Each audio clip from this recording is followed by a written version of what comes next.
और जिद पर आए तो तलवार है यही औरत, ध्यान रखें। विचार करना है आपको। चाइना से कह देना हमारे पास सब कुछ है, हमारे पास युद्ध भी है और हमारे पास बुद्ध भी है, ध्यान रखना। तुम्हारे पास अकेला युद्ध होगा, बुद्ध तो हमारे हैं तुम्हारे पास। हमारे पास युद्ध भी है, हमारे पास युद्ध भी है, और हमारे देश के पास सेना पे खड़ा वीर भी है, तो मंदिर में बैठा कोई महावीर भी है, ध्यान रखिए। सेना पे सीमा पे खड़ा कोई वीर है, मंदिर में बैठा कोई महावीर है। हमारे पास महावीर भी है तो हमारे पास महाविनाश भी है। अब चुनना चाइना को है कि महावीर के पास आना है या हमारे वीर सैनिकों से जाके निपटना है। युद्ध भी देंगे और बुद्ध भी देंगे। अरे बुद्ध दोगे, बुद्ध लोगे तो चाइना वालों बुद्धिमान हो जाओगे, और युद्ध लोगे तो बुद्धू बन करके रह जाओगे। भारत की ताकत अब बड़ी विशाल ताकत है, सब कुछ है भारत के पास, किसी चीज की कमी नहीं है। मान्यवर आपसे निवेदन है, अब बस पसीना बह। मुसलमान कभी असुरक्षित नहीं है। हमारे देश में प्रजातंत्र है, और ऐसा प्रजातंत्र दुनिया के किसी भी देश को प्राप्त नहीं हो सकता है। यहां सबका साथ, सबका विकास। अच्छे दिन बोलो नहीं आए क्या? जीएसटी को छोड़ो, ज्यादा उस लफड़े में मतलब। आज लोग मोदी का विरोध कर रहे हैं, लेकिन किसी भी देश की 70 साल पुरानी परंपरा को बदलना पड़े तो वक्त लगता है, समय लगता है मेरे भाई। एक दिन ये देश विकास की ऊंचाइयों पर पहुंचेगा। लोग करते रहे विरोध, मोदी ने नोटबंदी करी, परेशान हुए लोग। ऐसा नहीं परेशान नहीं हुए, लाइन लगाना पड़ी बैंक में, अपने ही पैसे 4000 लेके संतोष से गुजारा करना पड़ा। लेकिन यदि ये व्यवस्थाएं गलत होती तो नोटबंदी के समय गृह युद्ध छिड़ जाता पूरे देश में। लेकिन परेशान होने के बाद भी लोगों ने विश्वास किया कि नहीं, इसमें भारत का हित है, अपने देश का हित हुआ करता है। ज़्यादा रखिए। अभी ममता बनर्जी ने कह दिया भाजपा भारत छोड़ो, पगला गई है। भाजपा भारत छोड़ो, भारतीय जनता पार्टी भारत छोड़े। मैंने जब अखबार में पढ़ा मुझे ऐसा लगा, तुम्हें कैसा लगा?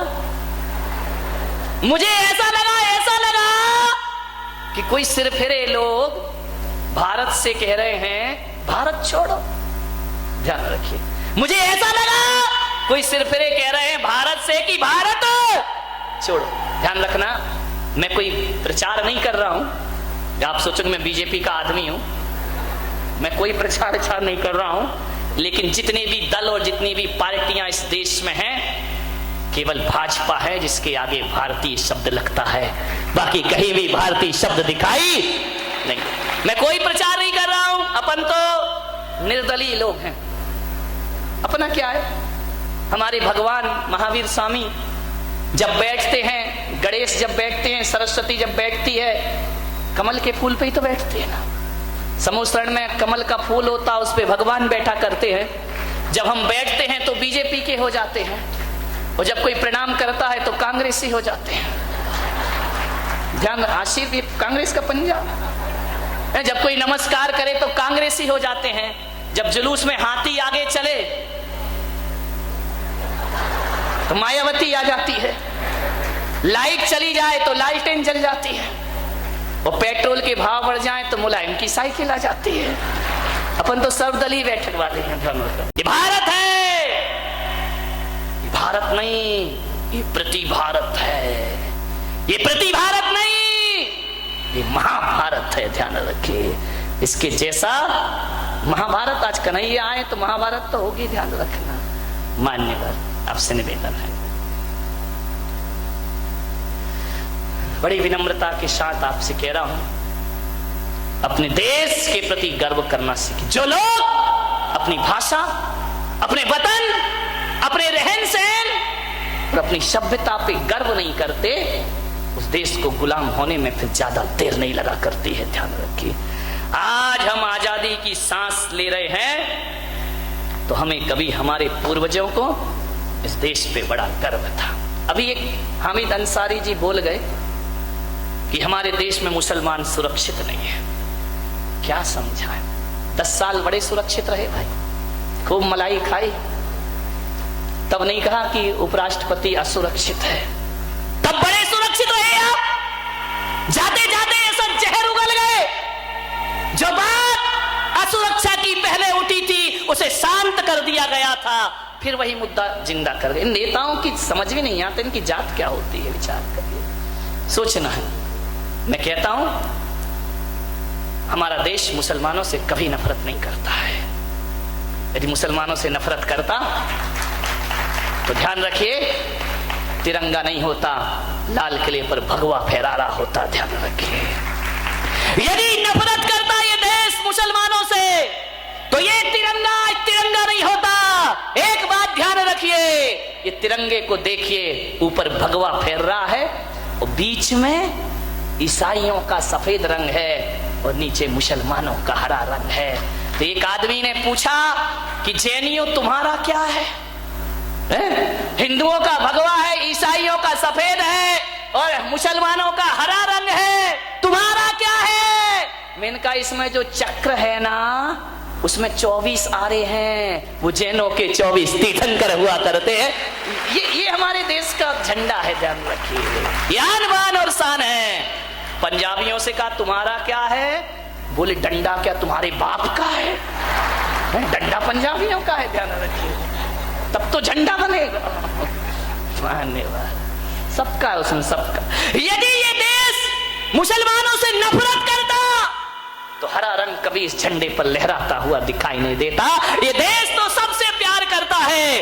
अरे हमारा देश तो वो देश है, मुसलमान तो बहुत बड़ी चीज है। हमारे यहाँ तो चींटी से भी प्यार किया जाता है, हमारे यहाँ तो पेड़ पौधों से प्यार किया जाता है, हमारे यहाँ तो हवाओं से प्यार किया जाता है। मुसलमान से इस देश को नफरत नहीं है। हाँ, ये देश नफरत करता है अफजल गुरु से, ये देश नफरत करता है कसाब से, ये देश प्यार करता है अब्दुल कलाम से। ध्यान रखिए,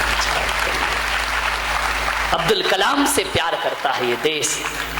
विचार करिए, राष्ट्रपतियों में अब्दुल कलाम जैसा राष्ट्रपति आज तक इस देश को प्राप्त नहीं हुआ है। ध्यान रखिए, ना हमें रंग से नफरत है, ना जाति से नफरत है, ना मजहब से नफरत है।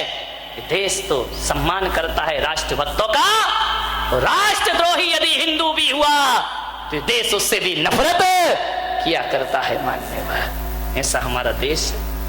कहां नफरत है? प्रेम से रहते हैं, प्रेम से जीते हैं। मान्यवर, यदि देश नफरत करता तो मुसलमान उपराष्ट्रपति बन सकता था इस देश में। विचार करिए, सरदार राष्ट्र प्रधानमंत्री बन सकता था इस देश में। अरे मेरा देश तो वो देश है, कौन कहता है भारत भूखा मर रहा है? विचार करिए, कौन कहता है भारत भूखा मर रहा है? चाय वाला प्रधानमंत्री बन रहा है, चाय वाला प्रधानमंत्री बन रहा है, झाड़ू वाला मुख्यमंत्री बन रहा है। दिल्ली में चाय वाला प्रधानमंत्री बन रहा है, झाड़ू वाला मुख्यमंत्री बन रहा है, 12वीं पास शिक्षा मंत्री बन रहा है, अंगूठा टेक सरपंच बन रहा है, और पढ़ा लिखा फेसबुक में ग्रुप खेल रहा है।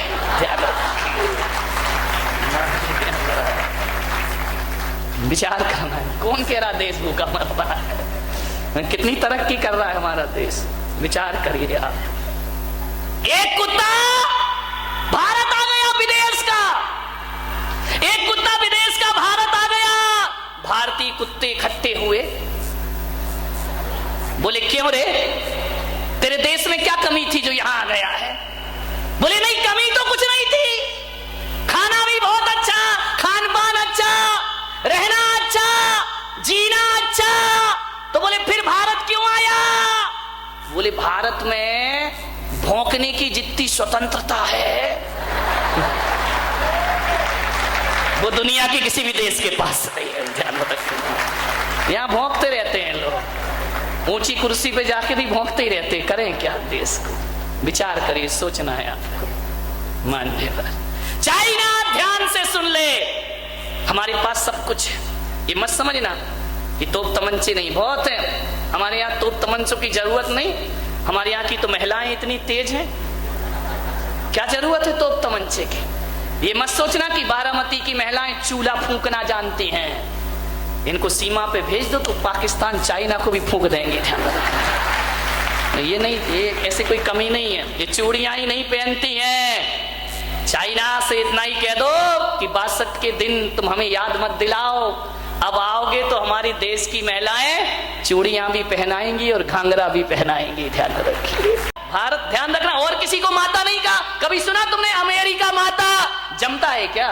चाइना माता, पाकिस्तान माता, माता के नाम पे कलंक हो जाएंगे, तो ध्यान रखिए, विचार कर। नहीं कभी जापान माता, किसी देश को माता लगाओ फिट ही नहीं होता है। अमेरिका दादा, चाइना बाप, लेकिन भारत माता, इसलिए उनको फिट नहीं। इनके संस्कार को तो छोड़ो, इनके नाम में ही नहीं जुड़ता है। कभी बोल के देखना, जय चाइना माता, फिट ही नहीं होता है कहीं से कहीं तक। जय अमेरिका माता, जय रूस माता, कहीं से फिट नहीं होता है मेरे भाई। और एक जुबान में निकल जाता है भारत माता कह करके दुनिया बुला। माता शब्द तो केवल भारत के साथ फिट हुआ करता है, क्योंकि इनके पास तो माता के संस्कार भी नहीं हुआ करते हैं। माँ के असली संस्कार यदि कहीं हैं तो केवल हिंदुस्तान के पास हुआ करते हैं। उस संपादक ने तीसरा प्रश्न पूछा कि आपके देश की सभ्यता और संस्कृति है या नहीं है? उनका है।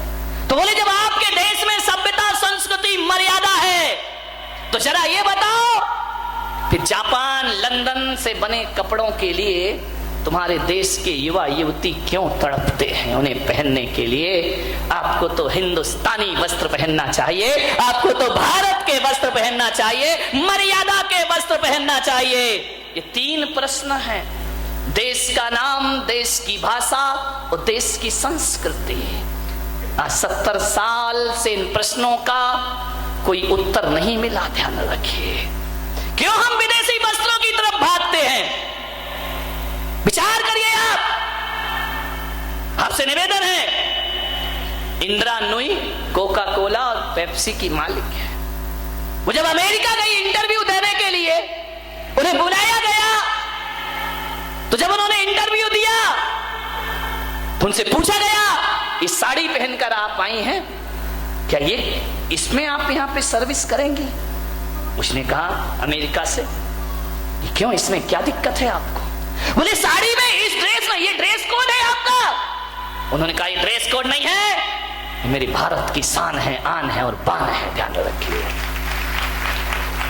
उसने कहा कि आप ये पहन के सर्विस करेंगी? बोले अवश्य करूंगी, लेकिन मुझे ये नहीं मालूम था मेरे देश में कपड़े देखकर नौकरी नहीं मिलती, मेरे देश में काबिलियत देख करके नौकरी मिला करती है। आप मेरी काबिलियत देखिए, कपड़े क्या देखा करते हो?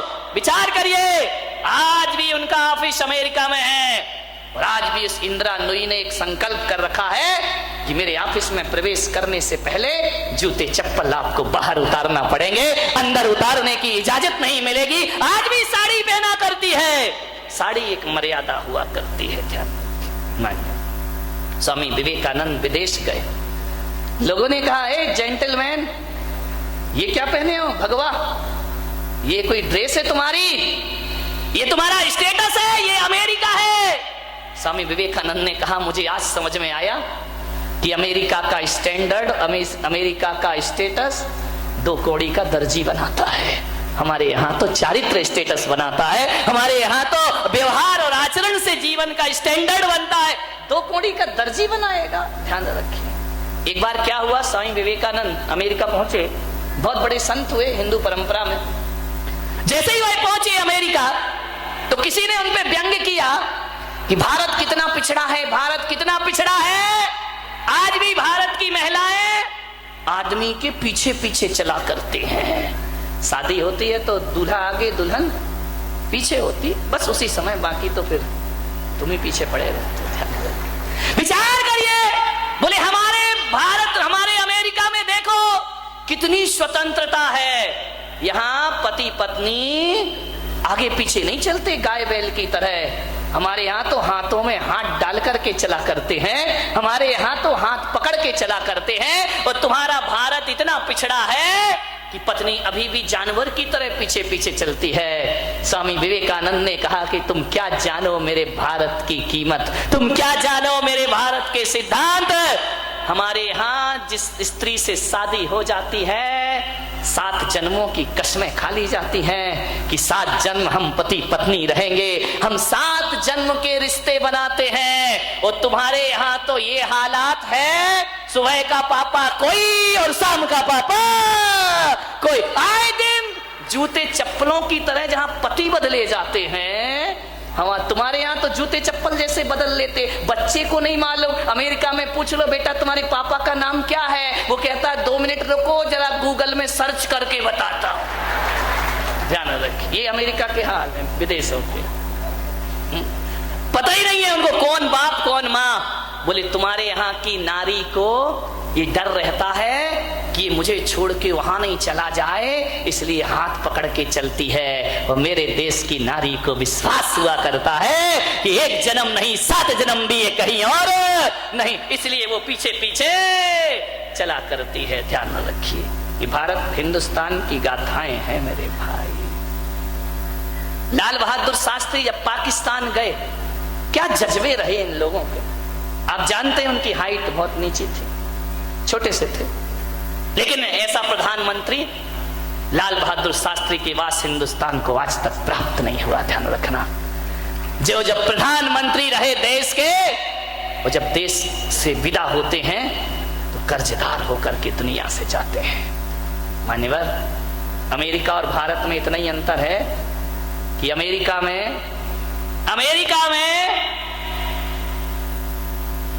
बुजुर्ग पेंशन लेते हैं, युवा राज करते हैं। और भारत में बुजुर्ग नेता बनते हैं, युवा टेंशन लेते हैं। ध्यान रखें, और कुछ नहीं हुआ करता है। लाल बहादुर शास्त्री जब पाकिस्तान गए तो एक पत्रकार ने पूछा, उस समय भुट्टो वहां के प्रेसिडेंट थे, प्रधानमंत्री थे। बेनजीर भुट्टो नहीं, इनके बाप जुल्फिकार भुट्टो हैं, वो वहां के प्रधानमंत्री थे। तो लोगों ने कहा कि शास्त्री जी आपकी हाइट कम है और उनकी हाइट ज्यादा है। जब आप मिलोगे तो आपको ऐसे देखना पड़ेगा, क्योंकि वो पत्रकार भी क्या क्या पूछ बैठे, कोई भरोसा है क्या। बोले वहां भारत की निगाह, भारत तो नीचा हो जाएगा, वो ऊंचे हैं, आपको ऐसा देखना पड़ेगा।